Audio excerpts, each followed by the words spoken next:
मंगलाचरण करेंगे। ओम नमः सिद्धेभ्य जय श्री ओम नमः सिद्धेभ्य जय श्री ओम नमः सिद्धेभ्य। मंगलम भगवान वीरो मंगलम गौतम गणि मंगलम कुंद कुंदाद्यो जय धर्मोस्तु मंगलम। सर्व मंगल मांगल्यम सर्व कल्याण कारकम प्रधानम सर्वधर्माणाम जैनम जयतु शासनम जैनम जयतु शासनम जैनम जयतु शासनम। मोक्ष मार्ग प्रकाशक का तीसरा अधिकार हमारा प्रारंभ हुआ है, जिसमें संसार के दुखों का वर्णन। और जब जीव वास्तव में इस चीज को रियलाइज कर लेता है कि संसार में कष्ट ही कष्ट हैं, तो फिर वो अपने आप ही उस मार्ग को खोजने की का प्रयत्न करता है, जिससे इस संसार के दुखों से निवृत्त हुआ जा सके। और तभी उसका मोक्ष मार्ग की ओर पहले कदम बढ़ते हैं। तो कल हमने जो पढ़ा था कि जीवों को अनादिकाल से अनंत इच्छाएं होती हैं, और इच्छाएं इतनी होती हैं कि संसार के जितने पुद्गल परमाणु हैं, जो कि अनंतानंत हैं, जीव अनंत हैं तो वो पुद्गल द्रव्य अनंतानंत हैं, लेकिन फिर भी जीवों का उनकी इच्छाओं के आगे वो कम पड़ जाते हैं। मतलब एक एक जीव की अनंत अनंत इच्छाएं हैं। तो यहाँ जो इस चैप्टर में जो दिया गया है, वो दिया है कि हमें जो किंचित थोड़ा भोजन आदि प्राप्त होता है, पानी मिल जाता है, औषधि मिल जाती है, तो उस काल के लिए हमको लगता है कि हम सुखी हो गए। वास्तव में वो सुख इच्छाओं और दुखों की निवृत्ति के लिए नहीं, बल्कि हमारा कोई क्षणिक उपशम को वो प्राप्त हो जाते हैं। जैसे कभी मेरा दांत का दर्द शुरू हुआ, तो वो दांत का दर्द शुरू हुआ, हमने कुछ दवा खा ली तो थोड़ी देर के लिए वो दब जाता है। ऐसे भूख आदि लगी, थोड़ी देर के लिए वो दब जाती है, लेकिन हमारा वो रोगों की समाप्ति होती नहीं। तो उस बात को उन्होंने और थोड़ा सा व्याख्यान के द्वारा बताया है, तो अपन उसको जो पढ़ते हैं, हाँ, उसको उसी अर्थ में लेना जैसे मैंने आपको बताया है। उसमें ज्यादा कुछ उसको एनालाइज करने की बात है नहीं। अम, हाँ, देखिए इसमें अपन ने पढ़ा था,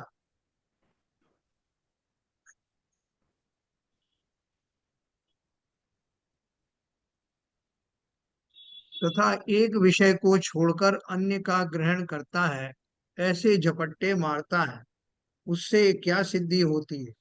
जैसे मन की भूख वाले को कण मिले तो क्या भूख मिटती है, उसी प्रकार जिसे सर्व के ग्रहण की इच्छा है, उसे एक विषय का ग्रहण होने पर क्या इच्छा मिटती है। इच्छा मिटे बिना सुख नहीं होता, इसलिए यह उपाय झूठा है। जैसे मैंने आपको बताया ना, कि इच्छाएं तो बनी हुई है, अंदर उसका उद्गम स्थान स्रोत जो है उसका बना ही हुआ है निरंतर। थोड़ी देर के लिए क्षणिक वो जो अगर आपको भूख या प्यास जो है, उतने काल के लिए थोड़ा सा आपको उसकी आकुलता कम हो गई, तो वो गई तो है नहीं, थोड़ी देर के बाद फिर शुरू हो जाती है, फिर और विविधताओं के साथ में। जैसा भोजन तो अभी किया है, थोड़ा सा जो मिष्ठान हो जाए, मिष्ठान किया है तो अब थोड़ा मुखवास हो जाए, और फिर थोड़ा सा घूमना हो जाए, थोड़ा सोना हो जाए, उसके बाद फिर भूख शुरू हो जाती है, फिर कहीं चाय पीने की जरूरत पड़ती है। ऐसे निरंतर विषयों की जो आकांक्षा है वो बनी रहती है। कोई पूछता है कि इस उपाय से कई जीव सुखी होते देखे जाते हैं, सर्वथा झूठ कैसे कहते हो ना। बहुत सारे लोग बोलते हैं कि नहीं साहब ऐसा तो है नहीं, वो आप बोल रहे हो कि इससे सुख नहीं होता, होता है सुख तो जैसे हमने भरपेट भोजन कर लिया तो हम सुखी हो जाते हैं। तो उन्होंने क्या बोला, सुखी तो नहीं होते, भ्रम से सुख मानते हैं। यदि सुखी हुए हों तो अन्य विषयों की इच्छा कैसे रहेगी। जैसे रोग मिटने पर अन्य औषधि को क्यों चाहे, उसी प्रकार दुख मिटने पर अन्य विषयों को क्यों चाहे। हमारा खाली बदल बदल करके होता रहता है कि भूख समाप्त हुई तो फिर प्यास लगाई, प्यास भूख और प्यास समाप्त हुई तो फिर जो है कुछ म्यूजिक सुनने की चिंता हो गई। सिर्फ भोजन से ही नहीं, मतलब पंचेंद्रिय के समस्त विषयों की बात है। रोग मिटने पर अन्य उस औषधि को क्यों चाहे, उसी प्रकार दुख मिटने पर अन्य विषयों को क्यों चाहे। इसलिए विषय के ग्रहण द्वारा इच्छा रुक जाए तो हम सुख माने। मतलब वो इच्छाएं समाप्त नहीं होती, वो खाली थोड़ी सी डेफर हो जाती हैं, पोस्टपोन हो जाती हैं, फिर कोई दूसरी इच्छा का निवारण करने लगते हैं। उसके बाद तब तक पहली इच्छा, बोले साहब बहुत देर हो गई, घूमते घामते आराम करते हुए अब भूख लगाई है, फिर से वही इच्छाएं चालू हो जाती हैं। परंतु जब तक विषय का ग्रहण नहीं होता तब तक तो उसकी इच्छा रहती है, और जिस समय उसका ग्रहण हुआ उसी समय अन्य विषय ग्रहण की इच्छा होती देखी जाती है। तो यह सुख मानना कैसे है? जैसे कोई महाक्षुधावान रंग उसको एक अन्न का कण मिला, उसका भक्षण करके चैन माने, उसी प्रकार यह महातृष्णावान उसको एक विषय का निमित्त मिला, उसका ग्रहण करके सुख मानता है, परमार्थ से सुख है नहीं। कोई कहे कि जिस प्रकार कण कण करके अपनी भूख मिटाए, उसी प्रकार एक एक विषय का ग्रहण करके अपनी इच्छा पूर्ण करे तो दोष क्या है? तो बोले आपको दिक्कत क्या है साहब, हम जो है चाहे इच्छाएं तो हमारी एक साथ उठती हैं, लेकिन हम एक एक करके क्रम से दूर कर लेते हैं, तो आपको क्या तकलीफ है उससे? तो उन्होंने क्या बोला कि यदि वे कण एकत्रित हों, मतलब जो हमारी इच्छाएं हैं, अगर वो सब एक साथ इकट्ठी हो जाएं, कण से मतलब कण का उदाहरण दिया उन्होंने। कोई कहे कि जिस प्रकार कण कण करके अपनी भूख मिटाए, उसी प्रकार एक एक विषय का ग्रहण करके अपनी इच्छा पूर्ण करे तो दोष क्या है? उत्तर है, यदि वे कण एकत्रित हों तो ऐसा ही मान लें, परंतु जब दूसरा कण मिलता है तब तक पहले कण का निर्गमन हो जाए तो भूख कैसे मिटेगी? उसी प्रकार जानने में विषयों का ग्रहण एकत्रित होता जाए तो इच्छा पूर्ण हो जाए, है ना? जो हम जान रहे हैं कि जानने से हमने अभी भोजन को जाना तो भोजन की इच्छा पूरी हो गई, उसी काल में पानी को जाना तो पानी की इच्छा पूरी हो गई। तो बोले उसी प्रकार जानने में विषयों का ग्रहण एकत्रित होता जाए और साथ साथ साथ सारी इच्छाएं एक साथ पूरी हो जाए तो इच्छा पूर्ण हो जाए।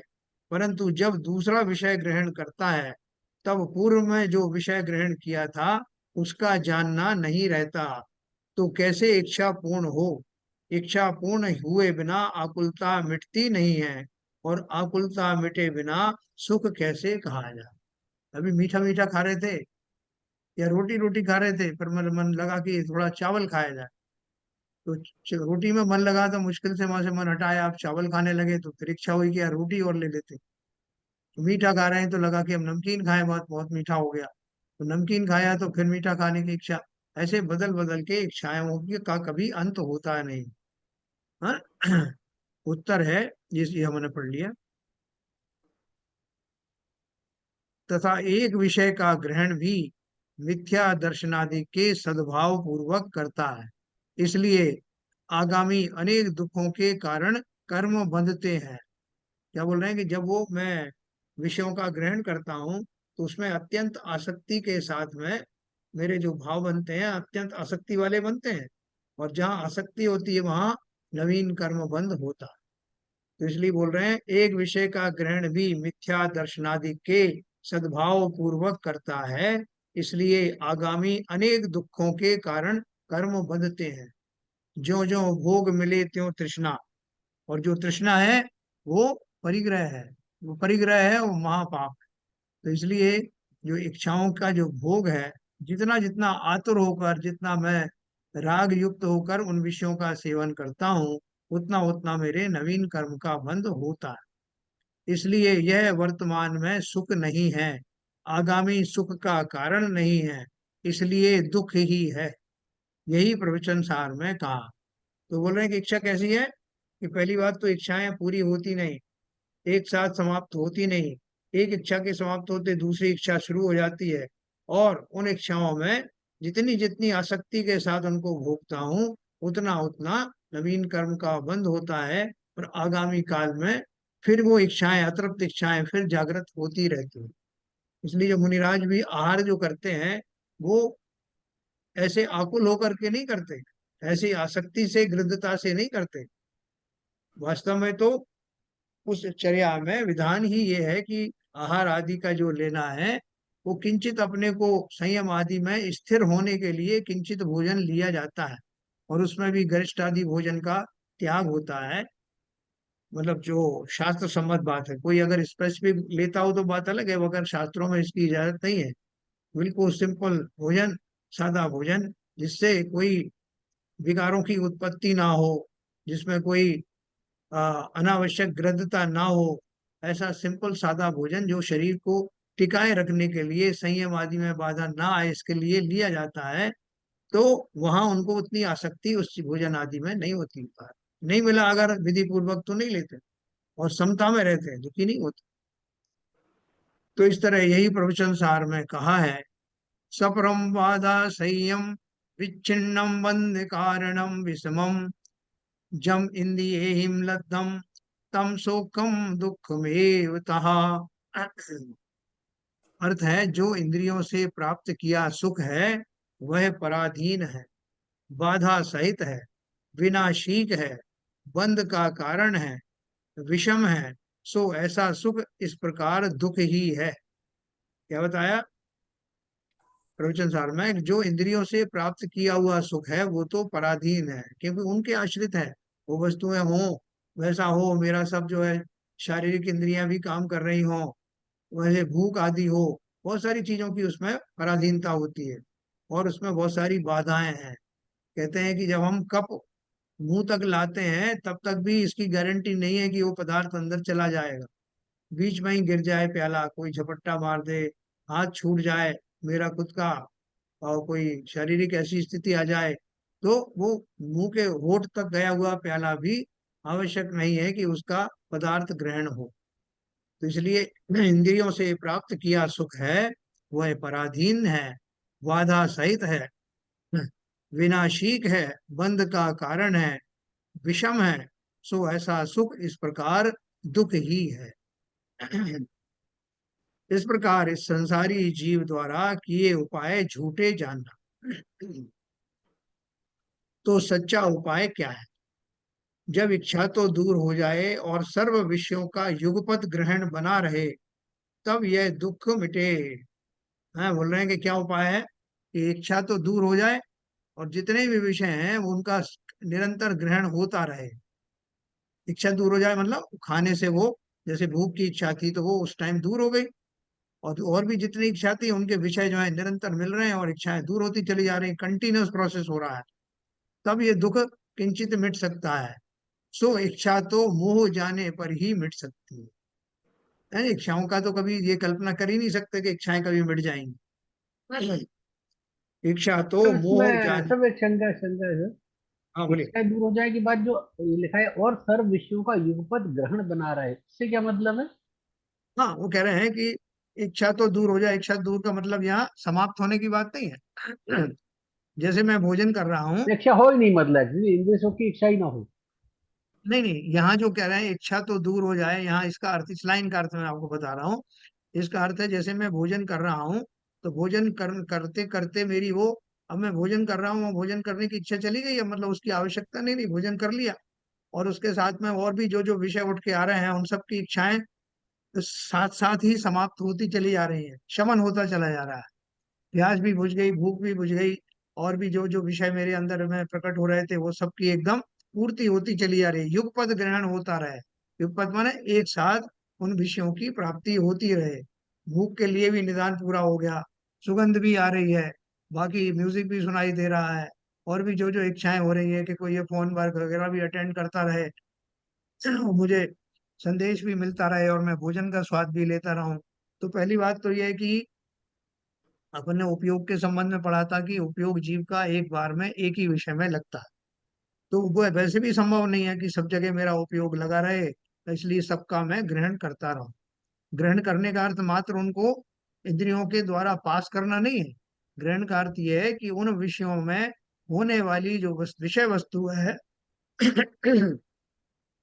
उसका सेवन यानी उसका उपयोग में निरंतर सबका एक साथ करता रहो। तो वो होता नहीं, युगपत लिखा है ना उन्होंने, इच्छा तो दूर हो जाए और सर्व विषयों का युगपत ग्रहण बना रहे। इच्छा इस तरह से वहां दूर हो रही है कि सारे जो विषय एक साथ में ग्रहण कर पा रहा हूँ, लेकिन वो ग्रहण होते नहीं एक साथ। और इच्छा जो है वो मिटेगी नहीं, भले ही आप जो है उस समय उस विषय का पान भी कर रहे हो। सो इच्छा तो मोह जाने पर मिटे और सबका युगपत ग्रहण केवल ज्ञान होने पर हो। देखो, यहाँ तो ग्रहण चल रहा है इंद्रियों के माध्यम से, जैसे भोजन आदि मैं रसना इंद्री के माध्यम से कर रहा हूँ, नासिका से मैं गंध आदि ले रहा हूँ, आंखों से, चक्षु से वो देखा दिखाई दे रहा है, ये सब जो है मेरे अलग अलग हो रहे हैं। वो कह रहे हैं अगर वो सब एक साथ ग्रहण हो तो ये तो एक्चुअल इंद्रियों के द्वारा ग्रहण हो रहा है, और वो यहाँ केवल ज्ञान में जानने की अपेक्षा बात हो रही है कि अगर मैं उन सब विषयों का ग्रहण करूं, मतलब उन सबको जान करके, और जान करके वो सारी मेरी इच्छाएं वैसी पूर्ति हो जाए। जरूरी नहीं कि खा करके पूर्ति हो। केवल ज्ञान में तो समस्त विषयों का ग्रहण उसी रूप में होता है जैसे वो होती हैं, और बाकी हम सूक्ष्म ज्ञान से जानते हैं कि कौन सी वस्तु मेरे रसना इंद्री से होकर के गुजरी, और उसका स्वाद कैसा था। केवल ज्ञान में तो उनके स्वाद भी पता पड़ते हैं, कौन सी वस्तु थी वो भी पता पड़ रही है। कुछ भी वहां छुपा हुआ रहता नहीं है। वहां ऐसा मुंह के थ्रू जान खाने की जरूरत नहीं है। हम तो जो कहते हैं जरा चख के बताते हैं साहब, देखते हैं कैसा स्वाद है। वहां बिना चखे ही सारे स्वाद सामने हैं, सारे उनके स्पर्श पता है, सारी गंध आदि पता है। तो उन्हें केवल ज्ञान में सब कुछ बिना चखे, बिना कान से सुने, बिना नाक से सूंघे, सब कुछ एक साथ अर्जित होता है। बोले ऐसा जो युगपत ग्रहण किसी और इंद्रियों के द्वारा तो हो नहीं सकता। एक बार में मैं एक ही विषय के बारे में थोड़ा किंचित जान सकता हूँ। हमने वो एक छोटी सी चीज का स्वाद लिया, तो हम बोले इसमें तो मुझे कुछ खट्टा खट्टा लग रहा है। दूसरा बोले नहीं खट्टा नहीं, सब मीठा भी है उसमें। तीसरे ने बोला थोड़ा नमक भी इसमें डला है। तो सूक्ष्म ज्ञान में इतने भेद पड़ जाते हैं। तो सोचो को केवल ज्ञान में ये सारी विविधताएं एक साथ साकार होकर के दिखाई देती हैं। वैसा ज्ञान तो हमारे पास है नहीं। तो उन्होंने दोनों चीजें बताई कि एक तो मोह मेरा गया नहीं, जब मैं विषय सेवन करता हूं तब भी वो मोह तो लगा ही हुआ है, इसलिए मोहित होकर राग वश में उन चीजों का बदल बदल कर प्रयोग कर रहा हूं। एक साथ मेरी विषयासक्ति समाप्त होती नहीं। और दूसरा, युगपद एक साथ जो है वो उनका ज्ञान नहीं होता, एक बार में एक ही चीज का उपयोग होता है। तो उन्होंने दो बड़े बड़े फैक्टर बताए। इच्छा तो मोह जाने पर मिटती है। हमारे जब तक मोह लगा है तो एक वस्तु से हटेगा, दूसरे वस्तु पे लगा रहेगा, और हटता भी नहीं है वो, बैकग्राउंड में बना रहता है। और सबका युगपत ग्रहण केवल ज्ञान होने पर हो। क्या उन्होंने शुरू में ही लिखा था ना उनके, सब कुछ एक साथ हो तो वो किसी कारण से सुख हो, लेकिन युगपत तो कोई चीज हमका ग्रहण होता नहीं। इनका उपाय अब बोल गया कि अब सम्यक दर्शन, दो चीजें हटना चाहिए, मोह चला जाना चाहिए और केवल ज्ञान होना चाहिए। तो अब कैसे हो वो दोनों? इनका उपाय सम्यक दर्शनादिक है, और वही सच्चा उपाय जानना। ठीक है एल के जन साहब, कि नहीं? अब ये जो जैसे केवल ज्ञान होने पर जो सबका युगपत ग्रहण होना, तो मतलब वो ग्रहण तो कुछ नहीं, केवल उनके जानने में आ रहा है केवल ज्ञान जब हो रहा हाँ है। ये तो मैंने आपको क्योंकि समझा दिया ग्रहण पहले ही। करने की तो इनकी, ग्रहण करने से तो ऊपर उठ गए ना, उनका तो ग्रहण करने का कोई सवाल ही नहीं है उनको कुछ। मैंने इससे पहले ही आपको ये सब, ये प्रश्न ना आए इसलिए मैंने पहले ही आपको समझाया, अपने ध्यान से सुना नहीं। मैंने क्या बोला कि हमारे लिए ग्रहण करना तो इंद्रियों के मार्ग से गुजरने को हम ग्रहण कहते हैं। कि हम्म। रसना इंद्री में से होकर गुजरा तो हमने ग्रहण कर लिया, नासिका इंद्री से गुजरा तो हमने सुगंध का ग्रहण कर लिया। लेकिन वास्तव में ग्रहण क्या है? ग्रहण है उनका ज्ञान करना, और ज्ञान करके, और ज्ञान करने से आनंद महसूस करना। जैसे हमने बहुत अच्छा जो है वो भोजन आदि किया, तो भोजन करने में आत्मा में तो भोजन के कण जाते नहीं, शरीर में से होकर के गुजरते हैं। और शरीर की कुछ अमुक अमुक इंद्रियों में, जैसे रसना इंद्री में, उनको एब्जॉर्व करके ये पता लगाने का गुण है कि वो कौन सा रस वाला था, और उसका जानकार हूं मैं। तो वास्तव में खाता तो आत्मा तब भी नहीं है, खाली शरीर में से गुजरने वाले पदार्थों के जो रस आदि है उसको वो जानता है कि क्या निकल के गया। तो वहां ग्रहण क्या हुआ? शरीर में से पास होने वाले पदार्थों को आत्मा अपने क्षोभक्षम ज्ञान से जानता है। जानना ही भर है, हम उसे खाना पीना जो बोल देते हैं वो व्यवहार की बात, लेकिन वास्तव में उसको जानते हैं कि मैंने मीठा खाया। खाया क्या? मतलब मीठा पदार्थ इस शरीर में से होके गुजरा, खट्टा पदार्थ होकर गुजरा, और मैं उससे आनंद मानता हूँ। वास्तव में ग्रहण करना यही है।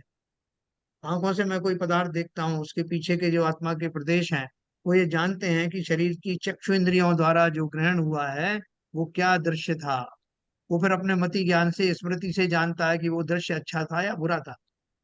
इसी तरह से हमारा ग्रहण होता है।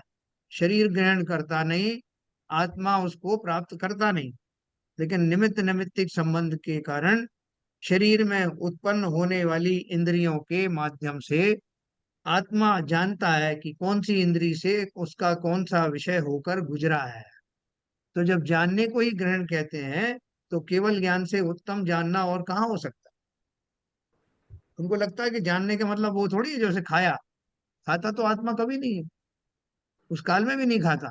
और शरीर तो क्या खाएगा। शरीर जैसे कोई हमने एक रोबोट बना दिया या कोई पुतला बना दिया और ऐसे उपकरण लगा दिए कि उसके अंदर से होकर के वो गुजर जाए, तो गुजर गया। और जानने वाले वैज्ञानिक ने देख लिया कि कौन सी चीज अभी इसके अंदर से होकर गुजरी। उस पुतले को या रोबोट को पता ही नहीं क्या गुजरा, उसे कोई मतलब भी नहीं। लेकिन जो सामने बैठा वैज्ञानिक है उसने अपने ऐसे यंत्र लगा रखे हैं कि कौन सी वस्तु उसमें से होके गुजरी उसे पता है। तो वैज्ञानिक भी खुश हो गया, पुतले को तो कोई खुश होने के सवाल ही नहीं।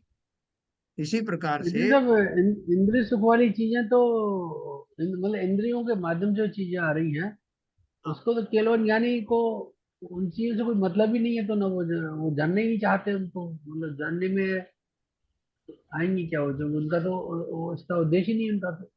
यही तो, अभी आपने खुद ही आंसर दे दिया कि जो शरीर में रहने वाले जो पदार्थ हैं, वो पदार्थ जो है वो जीव जो है मोह के कारण उनमें सुख दुख मानता है। वास्तव में तो सुख दुख है ही नहीं, उसमें वो महसूस करता है। अभी उसमें से होके कड़वा पदार्थ कोई निकल जाए और मैं जानता हूँ कि कड़वी चीज अच्छी नहीं होती, तो मैं उसमें दुख मनाने लगूंगा। लेकिन शरीर को तो कोई मतलब है नहीं कि आपने उसमें से क्या होके गुजारा। मैं अपने मोह के कारण कैसी वस्तु गई है उसमें सुख और दुख की कल्पना करता। और मैं चूंकि मोही हूं इसलिए अच्छे बुरे की करता हूँ। जैसा आपने कहा, केवल ज्ञानी को कोई मतलब ही नहीं कि कौन सा जीव में के कौन से शरीर में से क्या होके गुजर रहा है, उससे सुखी दुखी होने की बात ही नहीं है। अभी बताइए, और कुछ रह गई शंका तो अपन बात करते हैं। जी जी ठीक है। देखो, जितना भी हमारा जो आनंद होता है संसारी जीवों का, वो इस मोह का ही होता है। मैंने आपको बताया था कि हम अपने राग का ही स्वाद लेते हैं। जैसे एक कोई डिश बनी आपकी, कचौरी बनी, तो एक व्यक्ति ने बहुत बहुत बहुत उसको स्वाद के साथ में और बहुत सुखपूर्वक उसको ग्रहण किया और बहुत आनंद मनाया कि अब आज खाइए कचौरी। तो उसके विपरीत एक दूसरा व्यक्ति है जो रोज उस तरह की चीज खाता रहता है, उसने खाई तो उसको मजा ही नहीं आया। तीसरे ने खाया तो उसमें कुछ और कमी निकाल दी उसने। चौथे को बिल्कुल भूख ही नहीं थी। तो ये सबके आनंद का अलग अलग पैमाना रहेगा। तो वो किस वजह से रहा कि किसको कितना राग है उस वस्तु से। कोई बहुत भूखा है तो उसका राग बढ़ा हुआ होगा, कुछ भी दे दो सामने खा लूंगा। किसी ने उसको पहले खाया हुआ है तो उसका राग कम रहेगा। तो जो वेदन होता है वो वस्तु का नहीं, वस्तु के प्रति होने वाले राग का ही वेदन होता है। उस दिन भी अपन ने पढ़ा था रसगुल्ले की उदाहरण के माध्यम से कि 4 रसगुल्ले खाने के बाद में उसका राग शांत हो जाता है, उसमें से थोड़ा उसको वितृष्णा होने लगती है, तो फिर उसको वो आनंद नहीं आता। तो वस्तुओं में आनंद नहीं, वस्तुओं के प्रति होने वाले राग का ही वेदन अलग अलग जीव अलग अलग उससे करते हैं। जितना जितना राग बड़ा होगा उतना उतना उनको आनंद मिलता है। जैसा वो पानी तो उस दिन पिया था साहब, जरा सी इसमें मिठास थी लेकिन क्या आनंद आया। आज का जो आपने शरबत दिया खशका, इसमें वैसा आनंद नहीं आया। तो क्यों नहीं आया, वस्तु तो उससे भी अच्छी है ना। फर्क क्या है कि उस दिन मैं प्यासा था और मेरा जो है प्यास बुझाने के प्रति इतना राग सक्रिय था, सबल था, कि मुझे वो सादा पानी भी अमृत तुल्य लगा। लेकिन अब नहीं लग रहा है, क्योंकि अब उस इस समय मेरी भूख आदि की उतनी ज्यादा ज्वाला नहीं है, उतना राग मुझे नहीं। घटते बढ़ते रहते हैं ना हमारे राग भी। तो उस अपेक्षा से ही बात। और कुछ है आपका समाधान तो बताएं ललित जी। जी जी ठीक है इस प्रकार तो मोह के निमित्त से ज्ञानावरण दर्शनावरण का क्षयोपशम भी दुखदायक है, उसका वर्णन किया है ना। उन्होंने क्या वर्णन किया था अभी, जो अपन कल से पढ़ रहे थे, परसों से, कि ये जो है मेरा जो ज्ञान है, ज्ञान और दर्शन है, वो इस हद तक अभी उघाड़ को प्राप्त हो गया है कि मैं काफी कुछ जानता हूँ जो और पर्यायों में नहीं जान पाया। देवगति को छोड़ करके वो अब मैं जान पा रहा हूँ। एक इंद्री से लेके पंचेंद्री तक की जो पर्याय थी, है ना, उनमें सब में मैंने जो कुछ नहीं जान पाया, अब मैं मनुष्य पर्याय में काफी कुछ जान पाता हूँ कि क्यों मनुष्य पर्याय का मेरे ज्ञान की रेंज थोड़ी बेटर है। तो उसमें मुझे जो ज्ञान मिला, वो ज्ञान को इसके लिए मुझे खुश होना चाहिए ना। तो यहाँ उन्होंने क्या बोला, ज्ञान आवरण एक्चुअली सर दर्शनापकर्षण के। इसमें जो सब ज्ञान हो रहा है बेसिकली वो एक तरह से कहें कि खोटा ज्ञान जिस तरह का, मतलब जो हमारे उस तरह की चीजों का ज्ञान हो रहा है, जैसे कि भाई ये लड्डू है, ये मतलब इंद्र सुख वाली चीजों का हम ज्ञान कर रहे हैं एक्चुअली। वही तो उस बात है। तरह का ज्ञान है, मतलब उसको भी हम क्षयोक्षम की श्रेणी दे रहे हैं। तो अभी तक जब क्षयोक्षम आप बोलते थे तो ये लगता था भी जो मोक्ष मार्ग वाला जो मतलब मिथ्या दर्शन जो है, मिथ्या तो धीरे धीरे कम हो रहा है, वो ज्ञान है जो आप देखो क्षयोक्षम बोले। पर इसमें क्षयोपशम का तो अर्थ क्या है? क्षयोपशम का अर्थ क्या है? कि जितना जितना आवरणों का क्षय हो गया। आवरण है ना, ज्ञानावरण दर्शनावरण का अर्थ क्या है?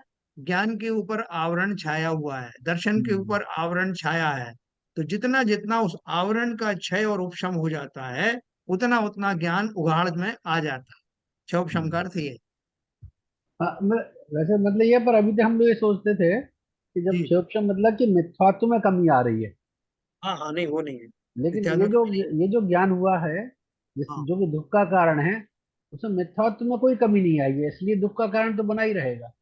बिल्कुल सही समझा आपने। ये देखो बिल्कुल। एक क्षयोक्षम मान। का मतलब ये हमारा ज्ञान अभी सम्यक ज्ञान नहीं है, ये थोड़ा सा उघाड़ है जिसकी वजह से हम अपनी दिनचर्या चलाते हैं। जब सम्यक ज्ञान हो जाएगा तो हमारा ये दुख दूर हो जाएगा। जी नहीं ये बहन जी, कहा बनता है। एक मिनट, नीरज जी, ऐसा है कि जी सम्यक दर्शन होने के बाद भी ज्ञान का क्षयोपशम कितना है ये फिर भी कहा जाएगा। क्यों कहा जाएगा? कि अब मेरे ज्ञान का डायरेक्शन जरूर मिथ्या से सम्यक हो गया, लेकिन जी ज्ञान का कितना उगाड़ है, क्योंकि सम्यक दृष्टि जीव भी होगा तो वो जरूरी नहीं कि वो पंडित होगा, बहुत हाँ विद्वान। केवल ज्ञान, हाँ ठीक है। है अभी ना तो अभी तो सम्यक चारित्र नहीं हुआ है। जब तक जी चारित्र जी जी चारित्र जो उपपत नहीं होगा जी चरित्र की बात भी तो नहीं है अभी। अभी सिर्फ बात इतनी है कि ज्ञान का उगाड़, जैसे एक इंद्री को जितना ज्ञान का उगाड़ होता है, उससे 1000 गुना जो है पंचेंद्री को होता है जी ज्ञान का उघाड़। ज्ञान का जी उघाड़ का अर्थ क्या है? कि उसके जो ज्ञानावर्णी और दर्शनावर्णी जो कर्म के ऊपर जो आवरण था, वो जी उतना उतना कम हो गया आवरण। तो आवरण कम हो गया तो ज्यादा प्रकाश प्रकाशित हो गया। जी जैसे सूरज के ऊपर बहुत सारे गहरे बादल छाए हुए थे, जी उन बादल, वो उसके ऊपर आवरण था, बादल हम्म का आवरण था। अब वो जी जितने जितने आवरण हटते जाएंगे, सूरज उसमें से उतना उतना दिखाई देने लगेगा। जी तो उसको हम उसका क्षयोपशम कहेंगे कि जी सूरज के और बादलों का क्षयोपशम होने से अब हम्म सूरज जो है मुझे किंचित दिखाई दे रहा जी है। ज्यादा से ज्यादा क्षयोपशम होगा तो ज्यादा से ज्यादा सूरज दिखाई देगा, उसका प्रकाश जी ज्यादा से ज्यादा आएगा। जी अब मैं उसकी क्वालिटी की बात नहीं कर रहा हूँ कि जो प्रकाश है वो पीला वाला होगा कि लाल वाला हो, हरा वाला, उसकी बात जी नहीं कर जी रहे हैं। जी उसी प्रकार से ज्ञान का क्षोभक्षम होने पर ज्ञान और दर्शन का उतना उतना उगाड़ हो जाएगा। तो जी लेकिन वो उगाड़ तो हो गया, लेकिन हाँ उगाड़ में अगर सम्यकपना नहीं आया तो वो हाँ उगाड़ मुझे और नाश की तरफ ले जा सकता है। जी जी हम्म। जी इसीलिए दुख का कारण बताया है। इसलिए दुख का हाँ, कारण है। मतलब सम्यक सम्यक पने से दूर है, इसलिए वो दुख का कारण बना रहे हैं। अभी जी अब देखो एक जैसे बहुत। मान लीजिए कोई चीज है, मुझे कचौड़ी बनाना नहीं आता, जी। तो अब मैंने इसको सीख लिया किसी से पता करके, तो ये भी मतलब अब कचौड़ी बनाने का ज्ञान मेरे को आ गया। तो ये भी इस एंगल से बोलेंगे क्या इसमें वो जो अज्ञान थी क्षय हो गई, जो नहीं जो देखो, मैं कोई उसके। एक दूसरा दूसरा उदाहरण बताता हूँ। अरे आपने मैं इसे। बता रहा क्षय हाँ का।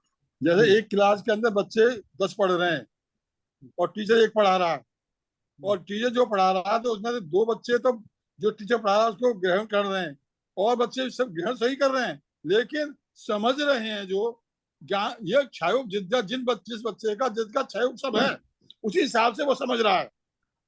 तो ये समझिए ज्ञान की क्षमता जिस बच्चे में ज्यादा है वो अच्छी तरह समझ रहा है, जिसमें कम है वो अच्छी तरह नहीं समझ पा रहा है। यही क्षय है। नहीं, देखो एक बार मैं अभी एक एग्जांपल देता हूँ, उससे बिल्कुल क्लियर हो जाएगा। आपने बहुत सारे देखा होगा, पिक्चर विक्चरों में भी दिखाते हैं और एक्चुअल में भी ऐसा होता है कि हम में से बहुत सारे लोग हैं, हमको एटम बम बनाने की तो बात दूर है, हमको जो है कोई छोटे मोटे पटाखे बनाने भी नहीं आते। तो हमारा ज्ञान जो है वो, मगर इतना जरूर है कि हम पूजन पाठ कर लेते हैं, हम भगवान का स्वरूप भी जानते हैं, आत्मा का स्वरूप भी जानते हैं। लेकिन एक व्यक्ति हमसे बहुत ज्यादा इंटेलिजेंट है, वो एटम बॉम्ब भी बनाना जानता है, उसको पूरा जो न्यूक्लियर साइंस पता है, हमसे कई गुना जो है वो साइंस के बारे में जानता है। और उसने उसका उपयोग करके बड़े बड़े विध्वंसकारी चीजें बना ली, उसने बंदूकें बनाई, तोपें बनाई, जीवों को कैसे खत्म किया जा सकता है, ऐसे एटम बम बनाए। और उसने सारी विध्वंसकारी चीजें इसलिए बना ली कि उसका जो ज्ञान था बहुत ज्यादा था। लेकिन कौन से डायरेक्शन में था? नेगेटिव डायरेक्शन में था। ज्ञान का क्षोभ तो मुझसे कई गुना ज्यादा था, लेकिन किस डायरेक्शन में था? हिंसा करने के डायरेक्शन में, विध्वंस करने के मामले में। उसका उसका कोई सानी नहीं था, मेरा ज्ञान उसके समकक्ष था ही नहीं। लेकिन मेरा ज्ञान भले ही थोड़ा सा था, मैं भेद विज्ञान कर पाता था, आत्मा क्या है, शरीर क्या है, ये जान पाता था। और किंचित मेरी इंद्रिय आदि के जो विषय भोग थे उनसे भी मैं थोड़ा सा उतना ज्यादा व्यथित नहीं होता था। लेकिन वो व्यक्ति ज्ञान के मामले में मुझसे बहुत ज्यादा था। तो अब मैं ज्ञान को कंपेयर करूं, क्षयोक्षम ज्ञान तो उसका मुझसे भी ज्यादा है, लेकिन उसका डायरेक्शन कौन सा है? संपूर्ण हिंसा और मिथ्यात्व से भरा हुआ है। आप समझे बात? तो यहाँ क्षयोक्षम ज्ञान का खाली अर्थ जो है कि कितना ज्ञान का उघाड़ है, फिर उसका उपयोग कहाँ चल रहा है। मेरा ज्ञान पहले ही सम्यक तो हुआ नहीं था, और उसका उपयोग मेरी इच्छाओं को बढ़ाने में, इच्छाओं को प्राप्त करने में, इसमें लग रहा था, इसलिए वो मुझे कार्यकारी नहीं था। लेकिन चूंकि मेरा ज्ञान ज्यादा हो गया, तो वो जो दो इंद्रिय आदि हैं, तीन इंद्रिय आदि हैं, उनको तो कुछ भी मिल जाता है, वो उससे तृप्त हो जाते हैं। मैं तृप्त नहीं होता, क्योंकि मेरा ज्ञान उनसे बहुत ज्यादा है। मैं जानता हूँ कि भोजन कितनी तरह के होते हैं, 56 प्रकार के भोजन कौन से होते हैं, पंचेंद्रिय के विषय कितने होते हैं, मैं सब व्यापक रूप से जानता हूँ, क्योंकि शौषम ज्यादा है। लेकिन उसे जानने से मैं और परेशान रहता हूँ। कि और मुझे मालूम पड़ गया भाई साहब, जब तक मुझे ये पता था कि रोटी चावल के अलावा और कुछ नहीं खाया जाता गाँव में, मैं बस वही खाता था और संतुष्ट रहता था। और जब से शहर आया हूँ, तब से मुझे 50 नए व्यंजनों का पता लगा। अब मैं उनके पीछे लग गया हूँ कि मुझे अब ये भी चाहिए, मुझे वो भी चाहिए। तो मेरा जो बढ़ा हुआ ज्ञान है वो मेरा फायदा जन्य हुआ या नुकसानदायक हो गया, यहाँ तक परेशानी की बात है। तो वो पंडित जी ने ये कहा कि ये क्षयोक्षम ज्ञान तब तक दुखदाई है जब तक कि उसके द्वारा भेद विज्ञान आदि या सुकार्य या सम्यक रूप से वस्तुओं की का जानना नहीं होता। तब तक व्यर्थ की चीजें जानने योग्य इस ज्ञान का क्या करोगे? क्या करोगे अर्थात, मतलब है तो काम का, लेकिन मैंने उसको बेकाम का बना रखा है। मैं अपनी बात कह पाया? ठीक है बाबू जी, समझ में ये ठीक से समझ पाया मैं? जी जी, बढ़िया। तो ज्ञान का क्षोभम का अर्थ तो खाली यही है कि ज्ञान का कितना उगाड़ हुआ। लेकिन ज्ञान का उगाड़ उतना ही, ज्ञान का उगाड़ एक सम्यक दृष्टि और में एक मिथ्या दृष्टि को बराबर भी अगर है, बल्कि सम्यक दृष्टि का ज्ञान का क्षोभम थोड़ा कम भी समझो। मिथ्या दृष्टि तो एक बार में 4 किताबें पढ़ सकता है, समझ सकता है तुरंत। और सम्यक दृष्टि जो है वो मान लो एक ही किताब समझ पाता है, तब भी उसका पढ़ा हुआ लेकिन सार्थक है, क्योंकि वो उसको सही मार्ग में उसका उपयोग करना जानता है। मैं अपने खोटे ज्ञान के प्रयोग से बहुत सारा अनर्थ दूसरों के प्रति और स्वयं के प्रति भी करूंगा, लेकिन वो ज्ञान फिर सम्यक ज्ञान नहीं कहलाएगा। भाई साहब ये बात भी है ना, जो क्षेम है, जो ज्ञान इस समय है, सम्यक दर्शन मिलने के बाद में वही ज्ञान सम्यक हो जाता है।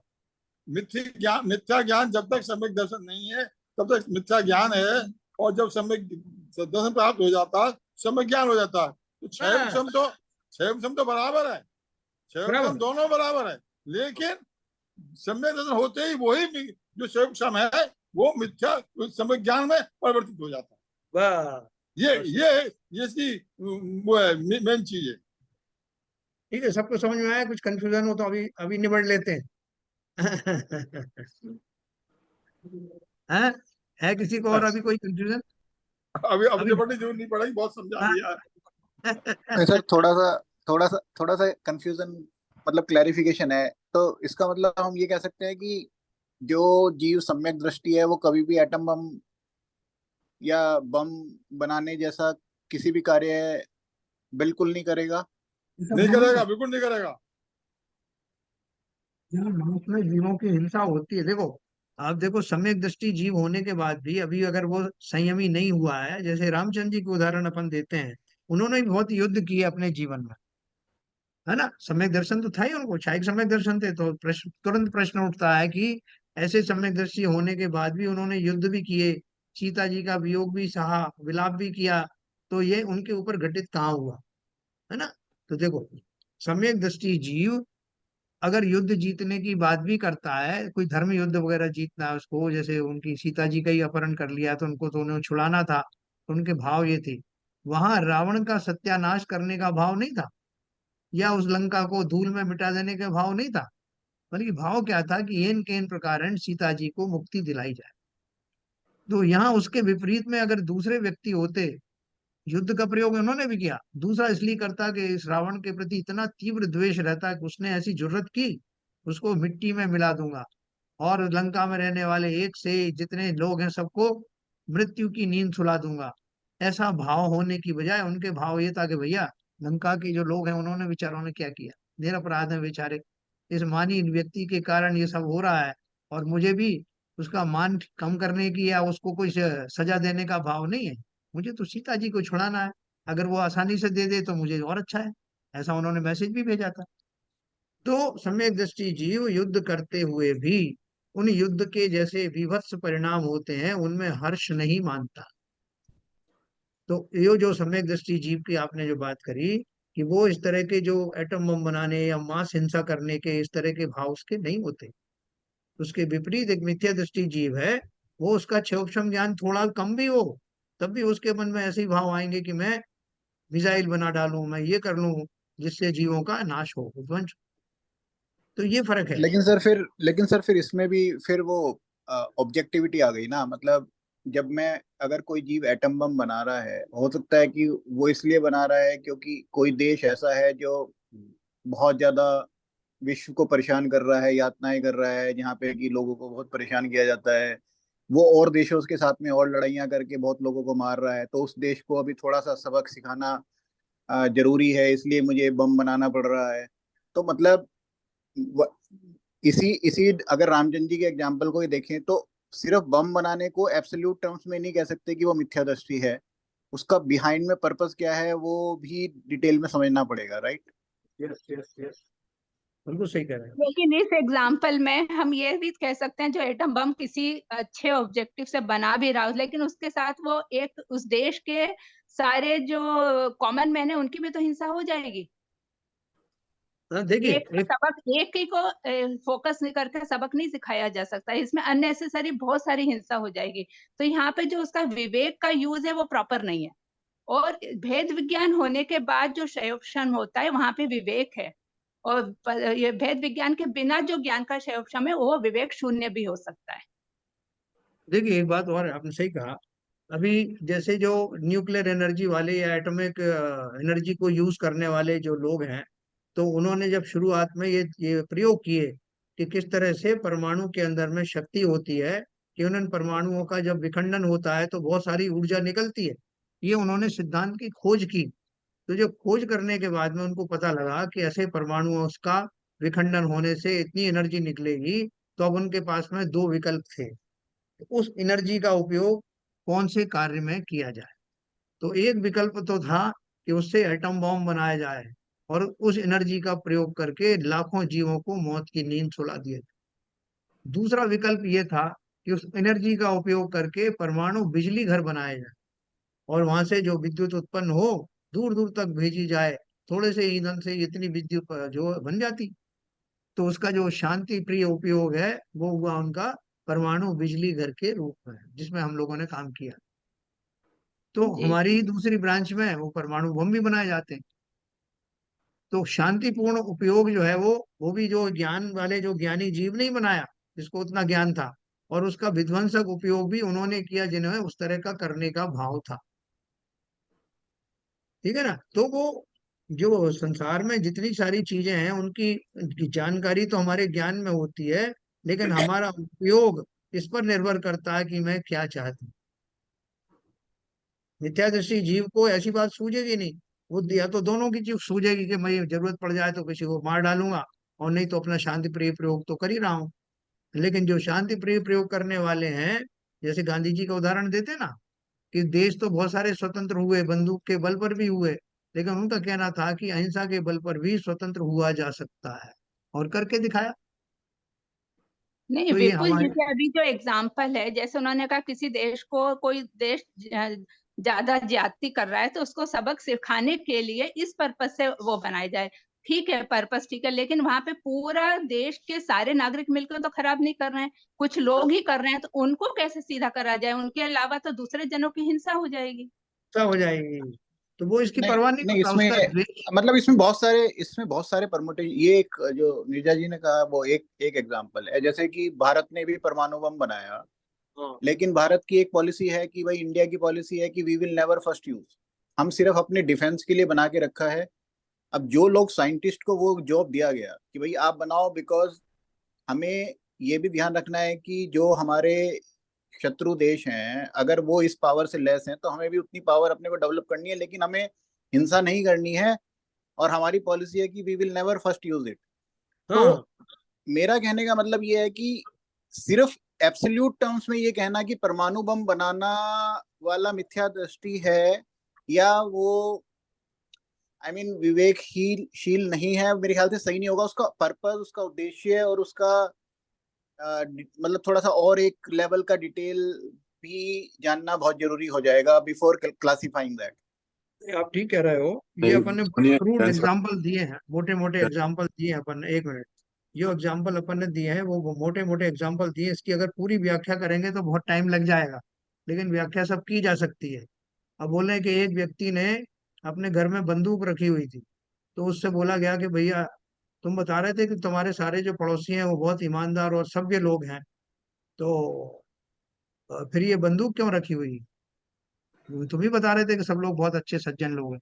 बोले वो बंदूक रखी है इसीलिए वो सज्जन बने हुए हैं। इसका अर्थ क्या है? कि उसने खाली डिटरमेंट के लिए रखा है, डेटरिंग के लिए रखा है, कि भैया मेरे साथ कुछ मत करना, ये मैंने रखा हुआ है, जबकि उसका प्रयोग ना तो किया है ना करने वाला। तो देखो, इसकी व्याख्या जो है बहुत लंबे चौड़े स्केल पे कर सकते हैं, इसमें कुछ व्यवहार धर्म भी आता है, और कुछ जो है वो निश्चय की भी बात होती है। अपन अपना जो विषय है वो विषय मात्र इतना है कि जो क्षोभक्षम ज्ञान है, क्षोभक्षम ज्ञान का अर्थ ये है कि ज्ञान आवरण दर्शनावरण के ऊपर से जितना जितना आवरण कम होता जाता है, उतना उतना ज्ञान का उघाड़ होता है, और उसको ही ज्ञान का क्षोभक्षम कहते हैं। एक तो अपन को ये समझना था। दूसरी बात अपन को ये समझना था कि जितना ज्ञान का क्षोभक्षम हुआ है उसका मैं मिसयूज भी कर सकता हूँ और सही यूज भी कर सकता हूँ। तो अगर मैंने, मेरा अगर मिथ्यात्व मेरे बैकग्राउंड में चल रहा है, तो मैं उस ज्ञान का जो उपयोग है वो ज्यादातर गलत डायरेक्शन में ही करता हूँ, क्योंकि मैं मिथ्या दृष्टि हूँ। लेकिन अगर मैं, मेरा ज्ञान का क्षोभक्षम उतना ही है, उससे कम भी है, लेकिन उसमें मैं अपना वेद विज्ञान आदि अपना मोक्ष मार्ग प्रशस्त करता हूँ, तो वो उसका सही उपयोग है, और वो करूंगा भी। जिसका ज्ञान सम्यक हो गया वो करेगा भी, और वो कभी उसमें जो मिथ्या आचरण है उन आचरणों की तरफ नहीं जाएगा, ऐसी प्रबल संभावनाएं रहती। तो थोड़ा सा हमने, मुझे यहाँ पे कंफ्यूजन हुआ। जैसे सर मैं आपने बताया सम्यक सम्यक हाँ, दृष्टि की बात तो बिल्कुल ठीक है, वो तो अलग हो गई। लेकिन जैसे अभी आपने कहा मिथ्या दृष्टि अगर वो है तो उसमें कुछ निगेटिविटी वो रखेगा ही। लेकिन जैसे अभी यहाँ पे विपुल जी ने कहा कि हमारे पास भी एटम, इंडिया के पास एटम बम है, लेकिन नो फर्स्ट यूज पॉलिसी है। तो हाँ, यहाँ पर मिथ्या दृष्टि जो जीव ने बनाया है, तो इसके पीछे विध्वंसकारी नहीं है, अपना डिफेंस भी है इसमें, कि नो फर्स्ट यूज कोई ने हमें किया तो हमें कंपलसरी करना ही पड़ेगा। तो यहाँ पर थोड़ा सा विवेचना चाहिए। देखिए देखो, नीरज नीता जी, मैं इसी संदर्भ में बोलना चाहता हूँ। जी। हाँ, अगर वो विवेक और मिथ्या दृष्टि और सम्यक दृष्टि, ये तीनों चीजें जो बोली जा रही हैं, जी। वो पर और आपका दोनों का वेद विज्ञान के संदर्भ में बोली जा रही है। अगर जी। वो संदर्भ सम्यक दृष्टि हो गया, अगर सम्यक दृष्टि वो जीव है, किसी भी पोजीशन में काम कर रहा है, तो वो तो इस काम में नहीं लगेगा। जी। मिथ्या दृष्टि इस काम में लगेगा। मिथ्या दृष्टि जो सांसारिक जीव हैं, जो संसार में अपनी दिनचर्या कर रहे हैं, किसी भी रूप में साइंटिस्ट के रूप में कर रहे हैं, इंजीनियर के रूप में कर रहे हैं या टेक्नीशियन के रूप में कर रहे हैं, या जो भी इंस्ट्रक्शन मिल रही है अपने पेट पालने के लिए, सर्विस करने के लिए, जो भी अपनी ड्यूटी कर रहे हैं, तो वो मिथ्या दृष्टि की श्रेणी में ही है, वो सम्यक दृष्टि की श्रेणी में नहीं है। जी ये बात मेरे को जो समझ में आती है वो ये है। नहीं, वही बात मैं और कह रही थी। एक मिनट। और जहां तक विवेक का सवाल है, विवेक एक व्यावहारिक एप्लीकेशन भी हो सकता है और एक आध्यात्मिक एप्लीकेशन भी हो सकता है। यहाँ जो विवेक की बात हो रही है सम्यक दृष्टि की, वो आध्यात्मिक एप्लीकेशन के लिए है, व्यावहारिक एप्लीकेशन के लिए नहीं है। इतना ही मैं कहना चाहूँगा। हाँ बराबर है। हाँ देखो नीरजा जी, एक बात मैं आपको और बताता हूँ जी कि इसमें आगे और एक उदाहरण आएगा कि जैसे जो मिथ्या दृष्टि जीव है और सम्यक दृष्टि जीव, उसमें अंतर क्या होता है। कि कई बार जो है एक एक पागल है, पागल से एग्जाम्पल दिया है कि पागल व्यक्ति जो है वो कुछ का कुछ बोलता है।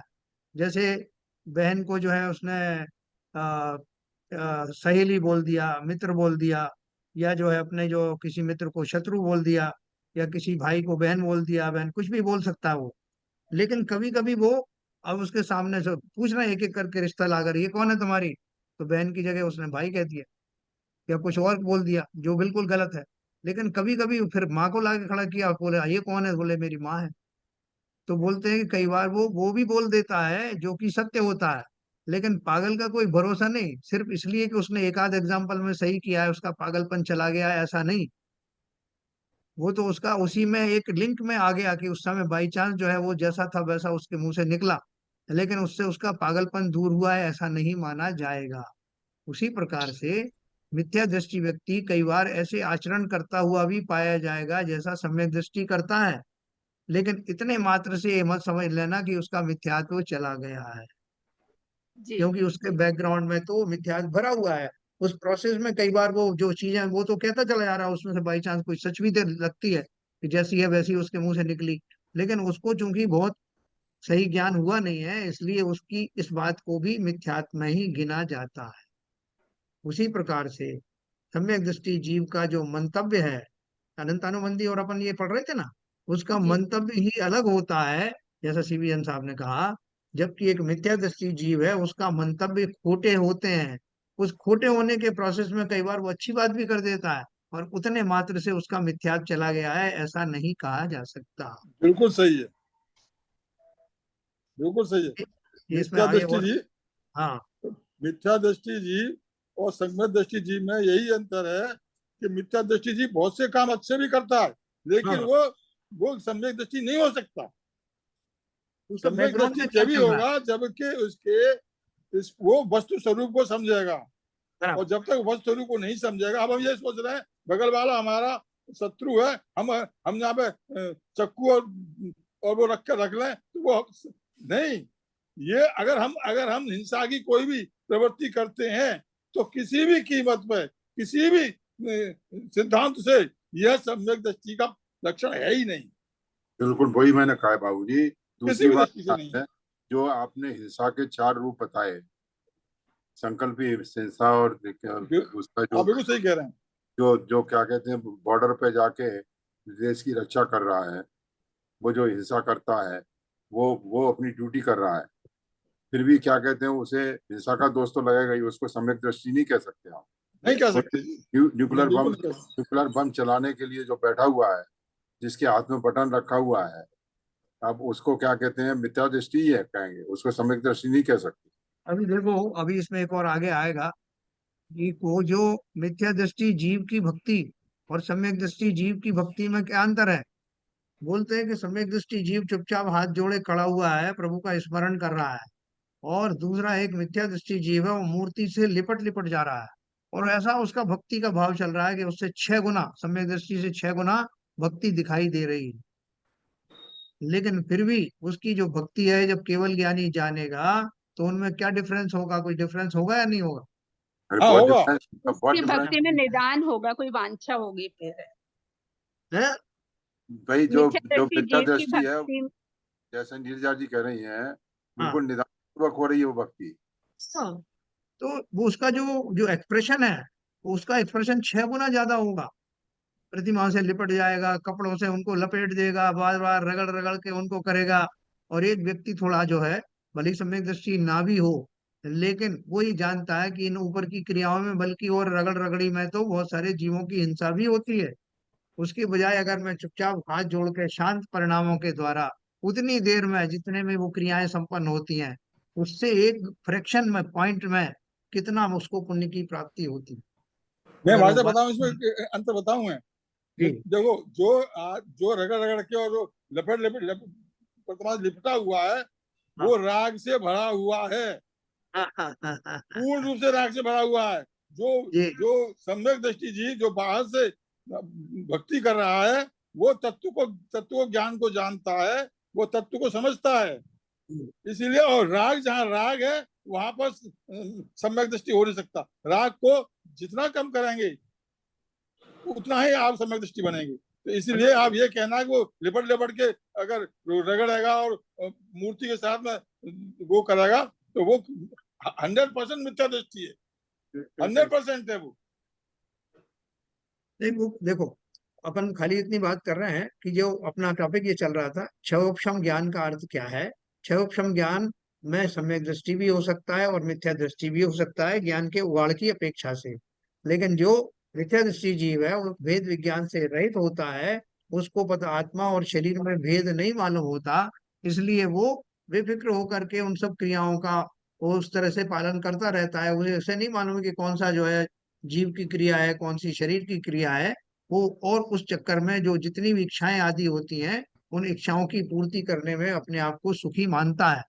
और इच्छाओं की पूर्ति, इच्छाओं का प्रकट होना, जितना ज्यादा ज्ञान होता है क्षोभक्षम ज्ञान, उतना उसको बहुत सारे विषयों के बारे में मालूम पड़ता है। पिज्जा वेज और पिज्जा भी खाया जाता है, और वो क्या क्या होते हैं, बर्गर खाया जाता है। पहले तो अपन कहाँ जानते थे ये सब। जो जो ज्ञान बढ़ा, सूक्ष्म ज्ञान हुआ, त्यों त्यों उन सब के बारे में मालूम पड़ा, इतने तरह के व्यंजन होते हैं, ये भी खाया जाता है, ऐसे भी किया जाता है। लेकिन वो जितना जितना ज्ञान का उगाड़ हुआ, वो वास्तव में मेरे लिए दुखदाई ही बन गया। क्यों, अब मैं उतना जानने लगा, वो उतनी चीजों के इकट्ठे करने लगा, उतनी तरह की जो है व्यथाओं में घिर गया। तो बहुत सारे लोग बोलते हैं ना कि साहब गाँव में बहुत अच्छा था, हम आज थोड़ी सी चीजें जानते थे, थोड़ी चीजों का सेवन करते थे, दो चार कपड़े पहनते थे। आज भी लोग उसमें कंपेयर करते हैं ना कि हमें तो यहाँ शहर में आकर के नुकसान ही नुकसान हो गया। तो लोग कहें साहब क्या नुकसान हो गया, अब इतनी चीजों के बारे में जानकारी मिली। अरे बोले क्या करना है ये सब जानकारी का, तो मोबाइल भी है और लैपटॉप भी है और ये व्हाट्सएप भी है और फलाना, इसमें हम दुखी हो गए। छोड़ना नहीं चाहता वो अलग बात है, लेकिन कंपेयर तो करता ही है।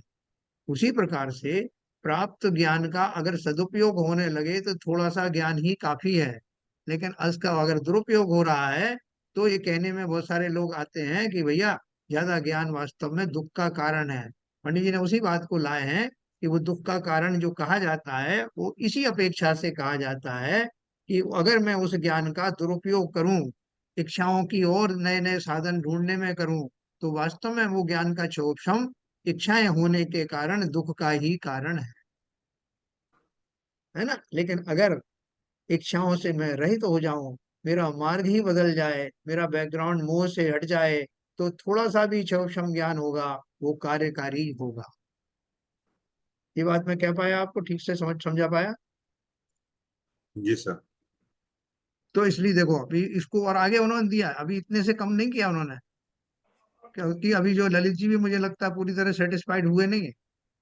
इसलिए नहीं वो नहीं, आगे उन्होंने उनको मालूम था कि अभी ललित जी बैठे हुए हैं, तो आगे और उसको विषय को और खोला है उन्होंने।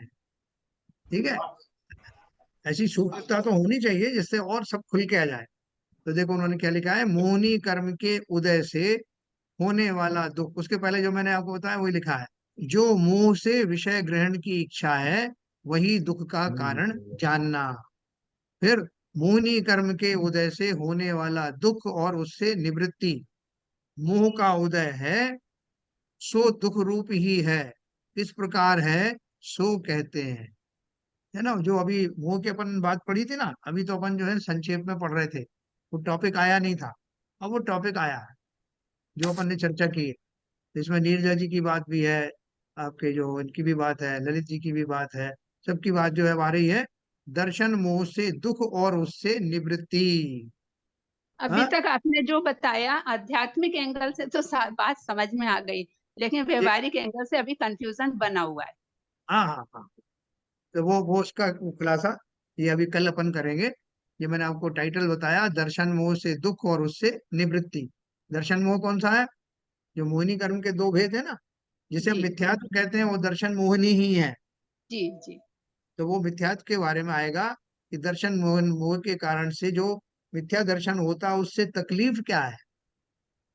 जो अपन ने अभी पढ़ा, मैंने आपको थोड़ा उसका हिंट भी दिया, वो अभी विस्तार से आएगा। तब जी अपना ये सब व्यवहार वाली बात भी अपन जो है इसको डिस्कस करेंगे। तो ठीक है, मतलब है तो थोड़ा सा अपने को जो विषय जो जैसे जैसे खुलेगा आपको बहुत आनंद आएगा, क्योंकि ये सब कंफ्यूजन हमारे अंदर में भरे हुए हैं। और हम सोचते हैं कि जो व्यवहारिक दृष्टिकोण से ये बातें कहीं सही हो तब तो बताओ, तो वो जी व्यवहार दृष्टि से ही उन्होंने समझाया है। जी तो अपन कल पढ़ेंगे तो अपने को और क्लैरिटी आएगी। और इसका जो क्रम है, जो अपन अभी तक पढ़ रहे हैं क्रम अपन ने देखे, सबसे पहले उन्होंने क्या बताया? अनंत का स्वरूप बताया, सिद्ध का स्वरूप बनाया, सृष्टि का विधाता कौन है, ये सब अपन ने बातें पढ़ी। तो बैकग्राउंड में हमारे ये आ गया कि हमें सर्वज्ञ के ऊपर पहले विश्वास किया हमने, और सर्वज्ञ ने ही हमको यो कर्मों के बारे में बताया कि जीव सदा काल से कर्मों से कैसे ग्रस्त है, और उसको शरीर आदि की प्राप्ति कैसे होती है, कर्मों का जीवन में क्या क्या रोल होता है, वो सब हमने पढ़ा। और रोल पढ़ने के बाद में अब एक एक करके हमारी जो विषय शक्ति है, हमारी इच्छाएं क्यों प्रकट होती हैं, उत्पन्न होती हैं, इच्छाओं में क्यों सुख नहीं है, ये सब लॉजिकली अपन समझ रहे। तो कल अपन इसको और विस्तार से पढ़ेंगे, अभी समय हो गया। जिनवाणी स्तुति का।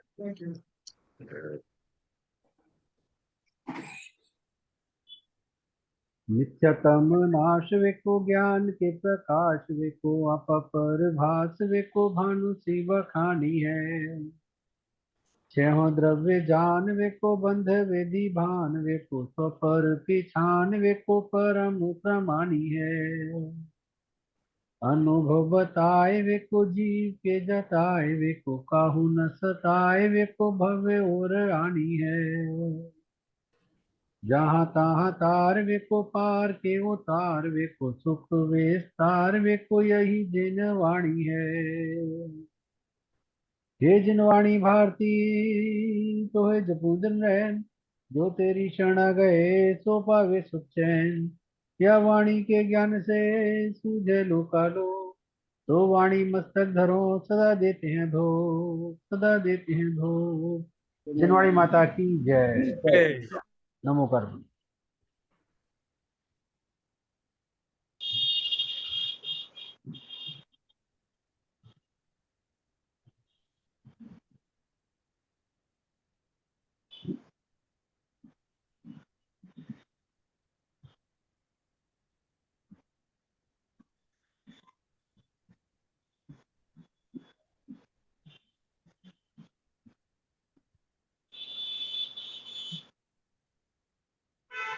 सभी को जय हिंद।